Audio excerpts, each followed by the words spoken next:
Nous, Bengali Touré, bonjour. Vous êtes en direct de Ouagadougou pour France 24. Vous avez assisté donc à la proclamation des résultats et donc la commission électorale confirme la victoire de Roch Marc Christian Kaboré avec 57,8% des voix. C'est bien cela ? Oui, le président sortant Kaboré fera un second mandat à la tête du Burkina Faso. L'annonce a été faite par la Commission nationale indépendante. Le président sortant arrive en tête avec 57,87% des suffrages valablement exprimés. Il est suivi de Edi Kambiogo du CDP, le parti de l'ex-président Blaise Compaoré, qui a obtenu 15,48%. La troisième place est occupée par Zéphirin Zabré avec 12,46%, le chef de file de l'opposition.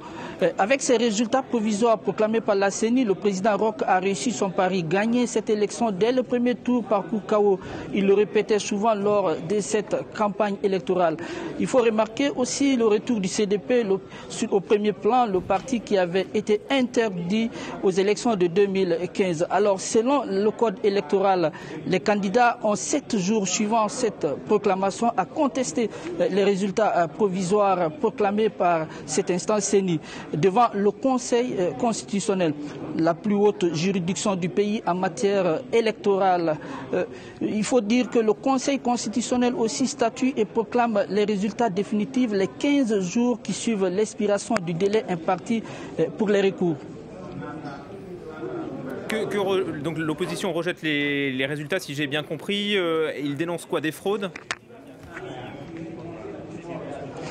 Pour l'instant, on attend une déclaration de l'opposition, mais il faut noter qu'aucun membre de cette plateforme de l'opposition n'était présent aujourd'hui dans cette salle de proclamation de la CENI. Est-ce que l'on connaît les résultats des législatives, Bengali ? Les résultats des législatives seront connus dans les jours à venir. Pour l'instant, la CENI avait dit qu'elle se concentrait d'abord sur cette présidentielle. Après, les jours à venir, s'occuper des élections législatives. Vous savez, le contexte sécuritaire rend les choses extrêmement difficiles. Les remontées des PV sont extrêmement difficiles. Donc, vous comprendrez qu'avec les législatives qui doivent élire les députés à l'Assemblée nationale, que ce travail soit fastidieux vu le nombre de candidats qui ont été pour l'Assemblée nationale du Burkina Faso, la version 2020. Oui, situation extrêmement difficile, notamment dans le nord et dans l'est, Bengali. Ces régions où, on le disait dans nos journaux, il y a eu des milliers d'électeurs qui ont été empêchés de voter en raison de la menace djihadiste. Tenez-vous bien, sur les 6 millions d'électeurs, seulement 5 ont été appelés aux urnes. Et sur les 5 millions et quelques, vous avez 2 millions et quelques dont les suffrages ont été valablement exprimés. Donc vous comprendrez que ça a été extrêmement compliqué, surtout sur les régions du nord et nord-est. Il y a des bureaux de vote qui ont ouvert avant d'être refermés. Il y a des bureaux de vote qui n'ont pas pu ouvrir. Vous avez des éléments de la CENI qui devraient assurer le déroulement du vote qui ont été menacés directement. Les habitants ont été menacés de coupe de doigts s'ils retrouvaient de l'encre indélébile sur les doigts synonymes du vote. Donc vous voyez combien de fois ça a été extrêmement compliqué, non seulement pour la CENI qu'elle-même elle reconnaît, et aussi pour les agents qui étaient sur le terrain. Bengali, ça fait maintenant plusieurs années que vous couvrez l'actualité au Burkina pour France 24. Comment est-ce que vous expliquez la victoire au premier tour de Roch Marc Christian Kaboré ?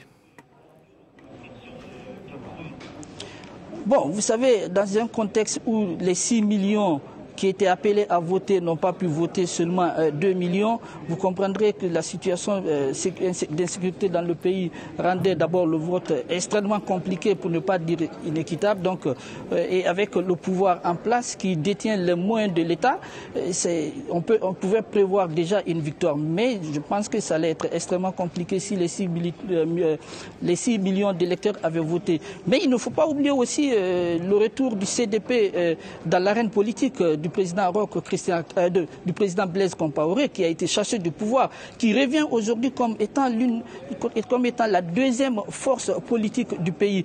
Donc on peut prévoir que le retour de Blaise dans ce pays n'est qu'une question de jours, vu les promesses qui ont été tenues et vu la remontée de son candidat Edi Kambiogo à cette élection présidentielle de 2020. Merci pour tous ces éléments. Bengali Touré en direct de Ouagadougou.